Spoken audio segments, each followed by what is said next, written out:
سبحان اللہ، الحمد للہ، لا الہ الا اللہ واللہ اکبر۔ یہ سورہ توبہ کی آیات بھائی نے شیئر کی ہیں۔ یہ سورہ توبہ ہے، واحد قرآن کی سورہ ہے جس کے شروع میں بسم اللہ الرحمن الرحیم نہیں ہے، اور اس کے بارے میں آتا ہے کہ یہ ننگی تلوار گویا آئی ہے مشرکوں کے خلاف، اور ڈرا دینے والے، ہلا دینے والے مضامین ہیں کافروں اور مشرکوں کے لیے بھی، اور مومنوں کو بھی اس میں احساس دلایا گیا ہے کہ کبھی اپنی تعداد کے اوپر غرہ نہ کرنا۔ ہر وقت تمہارے دماغ کے اندر یہ چیز ہونی چاہیے کہ فتح صرف اس کی ہے جس کو اللہ چاہے گا، اللہ جس کے ساتھ ہوگا، چاہے تعداد میں وہ انتہائی کم کیوں نہ ہو، وسائل میں انتہائی کم کیوں نہ ہو۔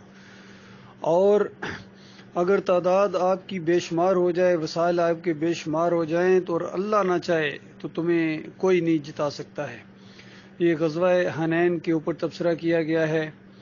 یہ واحد غزوہ ہے جس کے اندر مسلمانوں کی تعداد بہت بڑی تعداد تھی، یعنی کافروں کے مقابلے میں بہت کم تھے اس قبیلے کے لوگ، قبیلہ حوازن کے لوگ تھے۔ اور فتح مکہ کے بعد جب مسلمان واپس جا رہے تھے، پہلے بھی ان کی بہت بڑی تعداد تھی، چونکہ 10,000 گٹھے ہو گئے تھے نبی علیہ السلام کے ساتھ فتح مکہ کے موقع کے اوپر کم و بیش۔ اور پھر جب مکہ فتح ہوا تو مکے کے لوگ بھی جب اس میں اسلام میں داخل ہوئے تو ان کے جوش جذبہ دیکھنے والا تھا، اور وہ بھی نبی علیہ السلام کے ساتھ ہو گئے کہ اب اگلا جو مرحلہ ہے اور اگلی جو زندگی ہم نبی علیہ السلام کے ساتھ گزاریں گے اور جہاد میں حصہ لیں گے۔ اس میں ابو سفیان بھی شامل تھے، یہ پہلی جنگ تھی جس میں ابو سفیان شامل ہوئے تھے اسلام لانے کے بعد۔ اور اس جنگ کے اندر مسلمانوں کے دل میں ایک خیال آ گیا جس کا قرآن میں اللہ نے ذکر کیا، وہ دلوں کا حال جاننے والا۔ تو مسلمانوں کے دلوں میں یہ خیال آیا کہ اس سے پہلے جنگ بدر ہوئی ہے اور کتنی جو جنگیں ہوئی ہیں، تعداد انتہائی کم ہونے کے باوجود ہم نے دشمنوں کو مار بگایا، اور یہ یہاں تو دشمن بہت تھوڑا ہے اور ہم بہت بڑی تعداد میں ہیں۔ یہ ان کے دماغ میں ایک چیز آ گئی۔ تو اللہ تعالیٰ نے کہا کہ دیکھا، اب قبیلہ حوازن کے لوگ وہاں چھپ کے گات میں بیٹھے ہوئے تھے، امبوش جسے کہتے ہیں، اور جیسے مسلمان قریب گئے ہیں تو انہوں نے تیروں کی بارش کر دی مسلمانوں کے اوپر، لشکروں کے اوپر، اور اس طرح بھاگے ہیں جس کا ذکر اللہ تعالیٰ نے قرآن میں کیا ہے ان آیات کے اندر کہ پیٹ پھیر کر بھاگے تھے۔ تو بعد میں کسی آدمی نے کسی صحابی کو اس انداز سے تانا بھی دیا کہ سنا ہے غزوہ حنین میں بھاگے تھے، تو انہوں نے کہا ہاں ایک موقع آیا تھا، لیکن اللہ کی قسم نبی صلی اللہ علیہ وآلہ وسلم ایک قدم پیچھے نہیں ہٹے تھے، بال برابر پیچھے نہیں ہٹے تھے، برابر آگے بڑھتے گئے تھے، اور پکار پکار کر کہہ رہے تھے کہ میں اللہ کا رسول ہوں، میں عبد المطلب کا بیٹا ہوں، میں اللہ کا رسول ہوں، ادھر آؤ اللہ کے بندوں کدھر بھاگے جا رہے ہو۔ اور پھر عباس رضی اللہ تعالیٰ جو اس جنگ میں شامل تھے، اور ابو سفیان نے گھوڑے کی لگام پکڑی ہوئی تھی، اور نبی علیہ السلام ایڑ لگا رہے تھے اور گھوڑا آگے کی طرف جا رہا تھا اور ابو سفیان اس کے ساتھ ساتھ چل رہے تھے، کیونکہ ابو سفیان بھی بہت بڑے جنگجو تھے، یعنی اسلام سے پہلے اتنے بہادر تھے تو اسلام کے بعد تو ان کی بہادری کا کوئی اندازہ نہیں کر سکتا۔ ایسی جنگ کے اندر جہاں بے شمار اکثریت مسلمانوں کے پیچھے پیٹ پھیر کر بھاگی، ابو سفیان نہیں بھاگے۔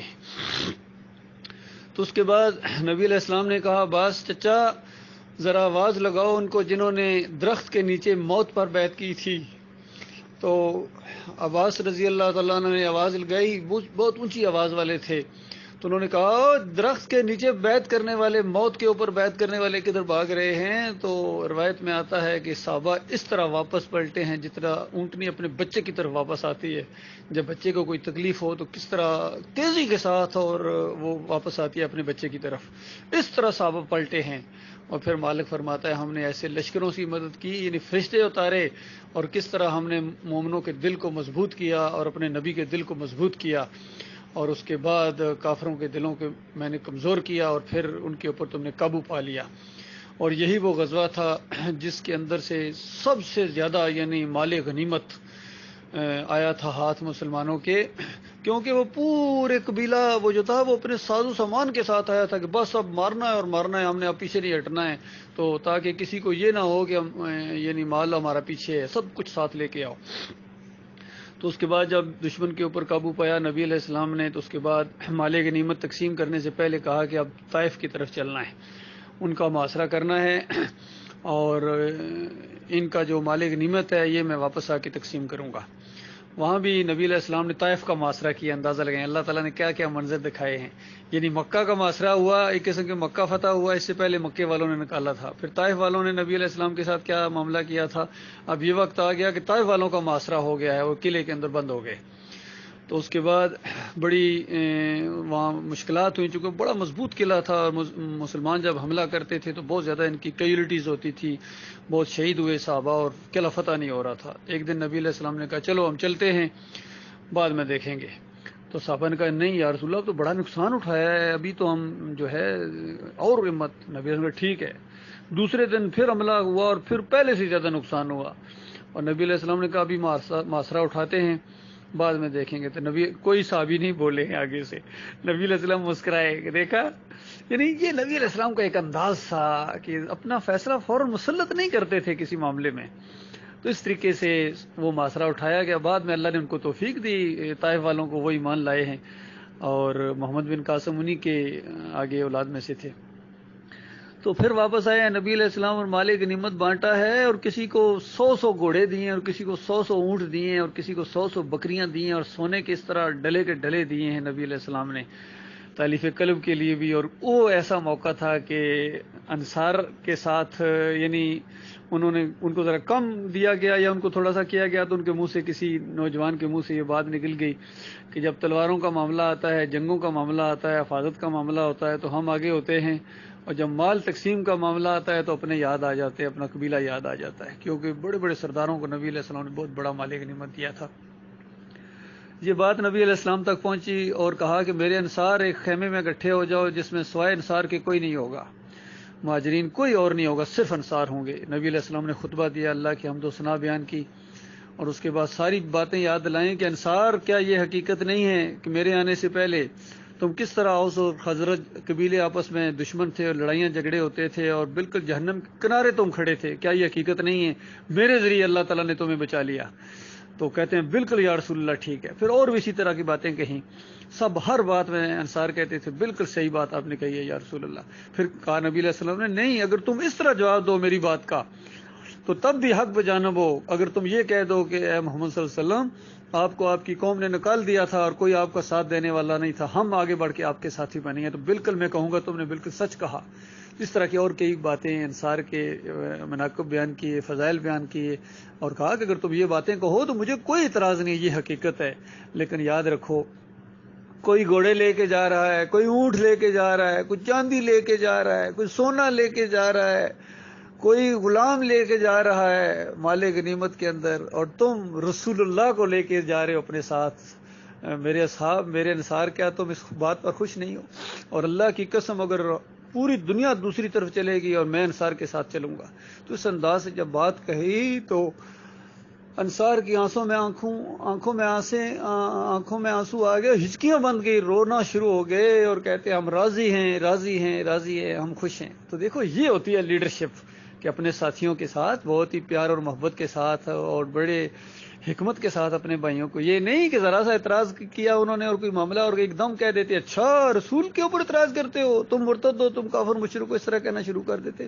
نہیں، یہ واقعہ ہے ایک امیر کے لیے، ایک لیڈر کے لیے ایسے موقع کے اوپر اپنے بھائیوں کی فضائل بھی بیان کرے کہ ہم آپ کے قائل ہیں، آپ ایسے ہیں، آپ ایسے. باقی یہ معاملہ اس طریقے سے ایسے اس انداز سے ہی ہوتی ہے لیڈرشپ.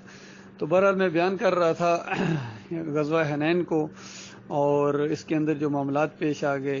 تو یہ سورہ ہے، اس کے اندر اللہ تعالیٰ نے جھنجھوڑ کے ان کافروں اور مشرکوں کو بھی کہ اچھا تم اللہ کے علاوہ کسی اور کو پکارتے ہو، کسی اور کے سامنے جھکتے ہو، اور تمہیں چھوڑ دیا جائے گا، ہرگز نہیں چھوڑا جائے گا. اور پھر صحابہ کو کہا یا مسلمانوں کو کہا، قیامت تک آنے والے مسلمانوں کو، ایمان کا دعویٰ کرنے والوں کو، کہ ابھی سے ہم تو جھنجھوڑ کر آزمائش کرتے ہیں، ابھی تو وہ وقت آیا ہی نہیں جو تم سے پہلے ایمانداروں کے اوپر آیا تھا. اگر تم اللہ کے راستے میں جہاد کرنے کے لیے تیار نہیں ہو، اللہ اور اللہ کے رسول سے زیادہ پیاری ہیں یہ چیزیں، تو پھر انتظار کرو، چند دنوں کا معاملہ ہے، موت آئے گی تو کہا جائے گا بے ایمانوں منافق تھے تم، فرشتے آ کے تمہیں مارنا شروع کریں گے. لہذا اللہ کے راستے میں جہاد کرو، اپنی جانوں کے ساتھ، اپنی مالوں کے ساتھ، اور ذرا برابر کسی اور کی پرواہ نہ کرو. اگر بالفرض تم نے یہ نہ کیا تو اللہ کوئی تمہارا محتاج ہے؟ یہ تو اللہ کا شکر ادا کرو، اللہ نے تمہیں ایمان کی دولت بخشی اور تمہیں اس راستے میں جو ہے تمہارا انتخاب کیا، ورنہ اللہ تمہیں پیچھے ہٹا کے مالک اوروں کو لے کے آئے گا جو تم جیسے نہیں ہوں گے۔ تو اس انداز سے اس صورت کے اندر بہت بڑا سبق ہے، بہت بڑی تربیت ہے اس کے اندر۔ یہ میں ساتھیوں کو مشورہ ہے، اپنے کے لیے بھی کہہ رہا ہوں کہ جب کبھی ایمان کے اندر ذرا کمزوری یا کمی محسوس ہو تو اس کے بعد ایسی آیات کو سنیں، قرآن پڑھیں، دل مضبوط ہوتا ہے۔ اور کبھی تعداد کی طرف توجہ نہیں کرنا کہ ہم کم ہیں یا وہ زیادہ ہے، کم اور زیادہ کا یہاں معاملہ نہیں ہے، یہاں ایمان خالص کا معاملہ ہے، توحید کا معاملہ ہے، رد شرک کا معاملہ ہے۔ الحمدللہ اس زمین کے اوپر جہاں جہاں تک ہمارا علم ہے کوئی ایسی جماعت نہیں ہے سوائے ہمارے جو ایمان خالص کے اوپر ہو، توحید کے اوپر ہو، اور رد شرک کرے اور کفر پہ طاغوت کرے، نام لے کے انگلی رکھ کے ان کی کافروں اور مشرکوں کی نشاندہی کرے۔ اور اللہ کے راستے میں جو ہم جہاد کر رہے ہیں قرآن کے ذریعے، یہ زبردست جہاد ہے، اس کو جہاد کبیر کہا گیا ہے۔ باقی جو اس سے اگلا درجہ ہوتا ہے وہ لڑائی قتال کا معاملہ ہے، لیکن پہلے جو گراؤنڈ میں وار کیا جاتا ہے وہ توحید کی دعوت سے کیا جاتا ہے۔ نبی علیہ السلام کی زندگی، صحابہ کی زندگی ہمارے لیے بہترین نمونہ ہے۔ ہمارا کسی مسلک سے کوئی تعلق نہیں ہے، نہ بریلوی، نہ دیوبندی، نہ اہل حدیث، نہ سلفی، نہ سعودی، نہ حنبلی، اور ہمارا کسی سیاسی پارٹی سے، ان فریبکاروں سے ہمارا کوئی تعلق نہیں ہے، نہ نواز شریف کی پارٹی سے، نہ عمران خان، نہ فضل الرحمان، نہ کسی کے ساتھ ہمارا کوئی، نہ چودھریوں کے ساتھ۔ جتنی یہ 12-13 یہ سب فریبکار ہیں، اللہ کے دین کے یہ دشمن ہیں، اللہ کے دین کے راستے میں رکاوٹ ہیں اور دنیا دار ہیں۔ اپنی دنیا کی خاطر یہ لوگوں کی دنیا اور آخرت دونوں برباد کر رہے ہیں۔ اللہ تعالیٰ ان کے فریب سے اپنی پناہ میں رکھے۔ اور سب سے زیادہ فریبکار یہ مذہبی لوگ ہیں، فضل الرحمان ہو گیا، اور جتنے یہ سارے، چاہے ساجد میر ہو، چاہے یہ خادم حسین رضوی ہو یا حافظ سعید کی جماعت ہو، یہ سارے کے سارے فریبکار ہیں۔ جمہوریت ایک مشرکانہ اور طاغوتی نظام ہے، شیطانی نظام ہے، اس کے ذریعے کبھی خیر نہیں آ سکتی۔ اور یہ جماعت اسلامی والا کہتا ہے جمہوریت بقا ہے، پاکستان کی بقا جمہوریت میں ہے، اور ایک بیان میں کہا کہ جمہوریت بہت بڑی اللہ کی نعمت ہے۔ یہ کہنے لگا سراج الحق، جو لعنت ہے صحیح معنوں میں، اس کو یہ نعمت کہہ رہا ہے۔ جب مت ماری جائے، جب دلوں کے اوپر زنگ پڑ جائے، موریں ٹھپے لگا دیے جائیں، پھر اس طرح کی سوچ ہوتی ہے۔ اللہ تعالیٰ اس انداز سے اپنی پناہ میں رکھے۔